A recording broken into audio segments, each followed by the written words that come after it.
జగిత్యాల జిల్లా బుగ్గారం మండలం చందయ్యపల్లెలో సీఎం రేవంత్ రెడ్డి ఫోటోతో ఫేక్ అటెండెన్స్ నమోదు చేసిన పంచాయతీ కార్యదర్శిపై వేటుపడింది.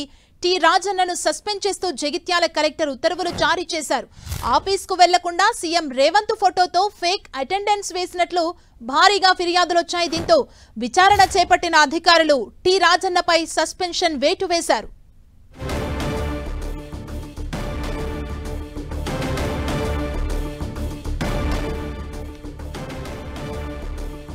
ప్రభుత్వ ఉద్యోగులు ఖచ్చితంగా సమయానికి డ్యూటీకి రావాలంటూ ప్రభుత్వం ముఖ గుర్తింపు యాప్ ని తీసుకొచ్చింది. అయినా కూడా కొందరు ప్రభుత్వ ఉద్యోగులు మాత్రం ఏవేవో ఫోటోలు పెట్టి తప్పుడు అటెండెన్స్ వేసుకుంటూ జీతాలు తీసుకుంటున్నారు.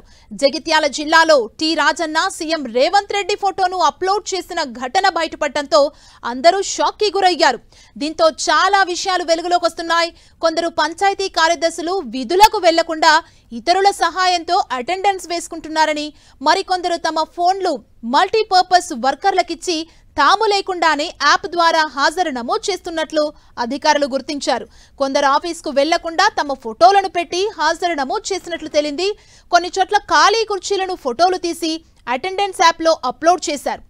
పంచాయతీ కార్యదర్శులు హాజరును పర్యవేక్షించేందుకు ప్రభుత్వం మొబైల్ ఫోన్ల ద్వారా ఉపయోగించే యాప్ని ప్రవేశపెట్టింది. దీని ద్వారా వారు విధులు నిర్వహిస్తున్న గ్రామం నుంచే హాజరు నమోదు చేసుకోవాలి. దీన్ని రోజువారీగా సమీక్షిస్తుంటారు. అయితే కొందరు అధికారులు దీన్ని కూడా దుర్వినియోగం చేస్తున్నారు.